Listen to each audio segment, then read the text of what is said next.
Greetings everyone, it's Leviathan. Welcome back to another PTR video, patch 2.3. Again, tons of crazy stuff going on in this patch, one of which is a brand new set introduced for the Crusaders. It is called The Seeker of the Light, and it's awesome. It's the Blessed Hammer build that we've all been dreaming of putting together, coming to life. I'll quickly go over the bonuses here and then talk about the spec that I put together, why I put it together, and then some of the gear choices and some of the future thoughts that I have for going forward. So obviously you can see on screen the 2 set bonus is every use of Blessed Hammer that hits an enemy. So key there is that you have to hit the enemy with the Blessed Hammer. Reduces the cooldown of Falling Sword and Provoke by 1 second. The 4 set bonus is you take 50% less damage for 8 seconds after landing with Falling Sword, so that's a huge damage reduction. 8 seconds is a very long time in Diablo 2, in Diablo as well, not Diablo 2. So it's really powerful. And then the 6-piece set bonus is increasing the damage of a Blessed Hammer by 750% and Falling Sword by 250%, so just crazy damage output. There are a couple of ancillary items that really assist this build in coming together, mainly in the flail and shield spot, and of course the bracers. Those are some of the spots that have been being leveraged for Crusaders for quite some time now. And we can also talk about the belt slot too. So before I do jump into the skills, we'll just look at the pardon me, we'll look at some of the new items that were introduced in this patch. So Johanna's argument is the one-handed flail, so you'll actually see perhaps a return of one-handers for Crusaders, kind of crazy. The legendary power there is increase the attack speed of Blessed Hammer by 100%. It does not vary, so you always get 100%, and that means you get to spam out hammers super fast. You can see there, they just kind of go. In the shield slot, we have the Guard of Johanna, and that has a legendary power that grants Blessed Hammer damage increase by, I believe it's range at 200 to 250% for the first 3 enemies that it hits. So you can see that as you get down to more of the single target situations, a few enemies left, it does a ton more damage, and that basically is taking a ridiculous AoE skill and turning it into a ridiculous single target skill. So very nice to have. And the bracers, this is really awesome. Gabriel's Van Braces, the legendary power here is when your Blessed Hammer hits 3 or fewer enemies, so kind of synergizing with that shield, 92% on this particular bracers of the wrath cost is refunded, and that is a range of 75 to 100%. So you could essentially just keep Blessed Hammering forever as long as there are 3 or fewer enemies, because as it hits, it will always be returning the cost of casting it. And that's going to be huge for, obviously, you can spam them out that fast, you see you burn through your wrath super quickly. But if you're always getting it back, then you could just do that forever. It's kind of amazing. And I believe this is the Season 3 belt. It's worth mentioning here. I'm not sure how many people are going to want to use it, but it factors hugely in my build, so I'm going to mention it. It's the Blessed of Hall, and what that legendary power does is makes Justice spawn a Blessed Hammer when it hits an enemy. And you actually don't even need to hit an enemy. You can just hit the stash, and it makes a Blessed Hammer come out. And that's going to tie to the rune that you're using for Blessed Hammer as well. So Justice, I'm using it with Crack, and then once it hits something, it turns into a Blessed Hammer that's being used with Thunderstruck. And it's now a good time to hop into the skills that I've elected to use for this build. So Justice with Burst. You can see Justice is obviously a generator. A lot of builds don't really utilize generators, except for when you're utilizing Focus and Restraint, and I'm including those 2 in this build because of what you can do with Kanai's Cube. So I'm actually using the Unity passive, or a legendary property, in that jewelry slot in Kanai's Cube, and that allows me to still take Focus and Restraint since I'm using all 6 pieces of the new set.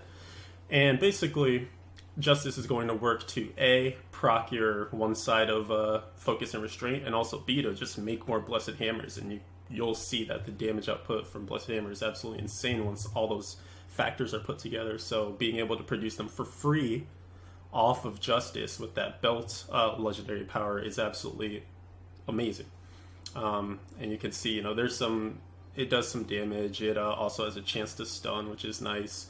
It's a little bit of AoE on its own because it also has an impact area for a few yards. Very good. Blessed Hammer with Thunderstruck, and this is a lightning build, as you can tell at this point.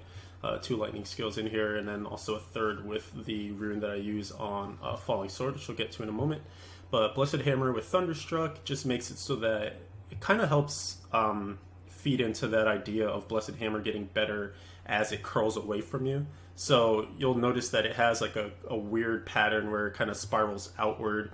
And as a result, sometimes you might not hit the enemy. You're waiting for the hammer to hit the enemy, but because of the way that Thunderstruck works, it actually connects you and the hammer together with a little arc of lightning, almost similar to what you'll see in a conduit, what you'll see in the Wreath of Lightning, etc. So it's kind of nice. So you can actually make some mobility plays with your Crusader by positioning yourself in a certain way that you'll be doing damage as you move forward, and that's going to help a ton inside of Greater Rifts where time is of the essence. So if you don't want to stick around and wait for that hammer to hit, just position yourself in a way that you can actually kill enemies as you move forward, because the hammer will be spiraling outward, and you'll see some of that come to light. Right now I'm using this utility skill of Steed Charge with Endurance. This is going to be a slot that changes quite a bit. When you're just farming, I think Steed Charge is going to be fine. When you're going up into those higher difficulties, you're probably going to want to utilize Iron Skin, maybe with Steel Skin. Flash might be nice too, because that'll help get you out of some dangerous positions. You know, one of the things that does get kind of tricky is when you Falling Sword in, you don't have a lot of ways out. So being able to flash and move through Waller, for instance, or you know, just being able to have that extra damage reduction as well could factor in huge.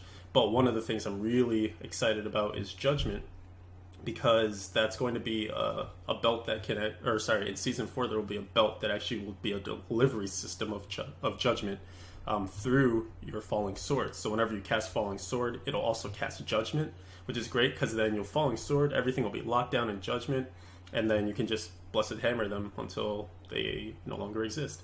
And they also buffed this last, or actually I think they just created this last rune here in Judgment, Debilitate.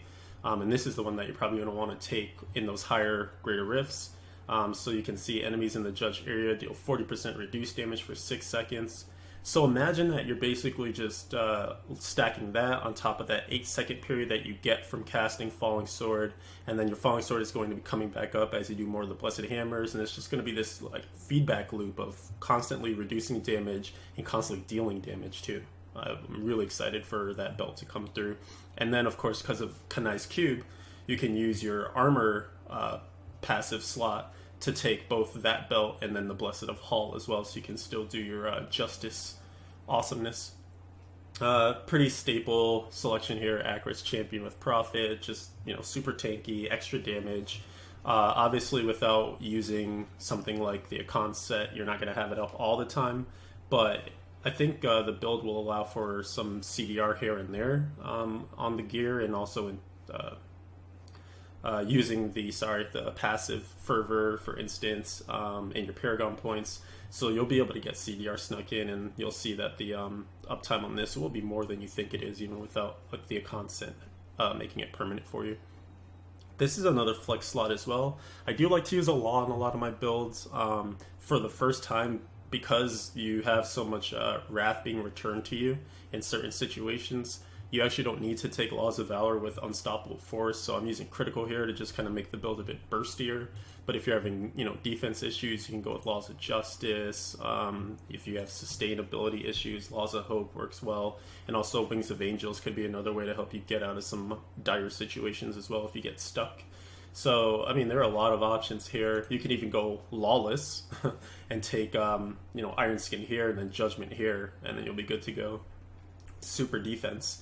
And then Falling Sword, of course, you want to have in there just because it's going to be your delivery system for, like I was saying, when that belt comes out in Season 4, your delivery system for Judgment. It also helps to activate that 4-piece set bonus to get the damage reduction, which is huge because you're going to put yourself right in the middle of the fray. So you do want to have that damage reduction.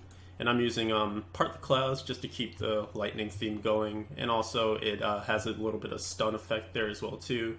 Deals decent damage. And I'm actually kind of divided because you can get Falling Sword damage on gear, but I don't think that Falling Sword is actually going to be your main source of damage. I think you're really going to be just trying to get the hammers out, and Falling Sword is just kind of like a happy accident of being part of the build. If we look at the passives, they're pretty standard. We're taking Fervor since we have a one-handed build. and that's going to get some extra attack speed and like I was mentioning, the cooldown reduction as well. Finery, just because gems are always there, so more gems, more strength, more damage, more defense. Indestructible to keep us alive. It's hardcore, of course, so you always want to have that second chance at coming back. When you have Akarat's champion up with Prophet too, you have another chance of coming back, so it's always good. And then hammers, so we're going with Blunt as our fourth kind of swing passive here, and that's just going to do some extra multiplying for your Justice and Blessed Hammer damage, and of course using both Justice and Blessed Hammer, so it's good stuff. Quickly going into the gear, the 6-piece set, like I said, we're wearing all 6. I showed you the shield and the flail, showed you the bracers, and of course I said focus and restraint, so really the only like flex option is the amulet, and this one I'm using just this really awesome flavor of time. Like, of course, PTR, you're going to find crazy things, so you know, you have a flavor of time here that helps to get some of that CDR as well. It may be worth it instead to use like an Eye of Etlich. If you get a really well-rolled Ancestor's Grace, maybe you can try that out too. So you have a few options. I'm not quite sure what's going to be the best just yet, but that's pretty much the build in a nutshell. There are going to be some variants. I think if you can get, for instance, a Ancient Furnace, then you might want to try the two-handed version, because then you can Kanai cube this power for Johanna's argument, and so you're still going to have a very fast attacking Blessed Hammer, but you'll always be benefiting from the 50% of the Furnace. And right now I kind of have it in the opposite. I did try Cam's Rebuttal, and I wasn't super impressed, just because, like I was saying, I really don't think Falling Sword is the crux of this build. I really think it does come down to the hammers. So being able to cast Falling Sword twice is nice, but it's not necessary. So I don't think it's going to factor in too much. Other than that, I did try all the runes on Blessed Hammer. I still really did like Thunderstruck the most, and I think we're in for a treat once this thing really comes to the live realms, and I think we'll be able to take this pretty far up. Right now, again, the main part is making sure your defense matches up.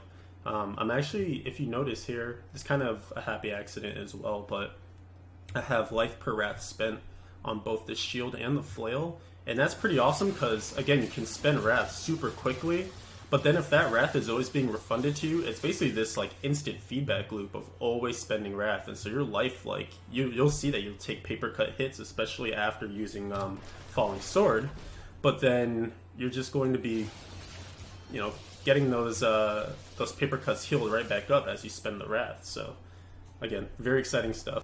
And one thing I did forget to mention is that we do have legendary gems. There are a lot of options. I think you're definitely going to want to take Bane of the Trap because it's, you know, your standard offense. You're going to be right in the fray of things, so you'll get that slow once you unlock the level 25. Bane of the Stricken could be interesting as well too as another offensive option. Again, because defense is such a heavy thing and we're going to be right in the fray of everything, I think you do want to take Esoteric Alteration as well, just for that extra D. The third slot's kind of open. I'm using a Pain Enhance right now. I still haven't really figured out. I tried Taeguk, but I didn't like how much I had to really manage it. It seemed to make sense because you're just spending your hammers all the time, but with some of the movement inside of rifts and things like that, unless you're actively keeping track of the upkeep on it, you're going to probably have it fall off, and you'll be bummed out when you lose like 80 stacks or whatever. So I don't know. Molten Wildebeest Gizzard is also another option, just more defense, more sustainability. Yeah, we'll see. There's still a lot to be discovered here as well. Hope you guys will try this build out. Let me know what you think in the comments. And hey, I'll see you guys once this thing goes live in Season 4. We'll definitely be playing a Hammer Spammer Crusader.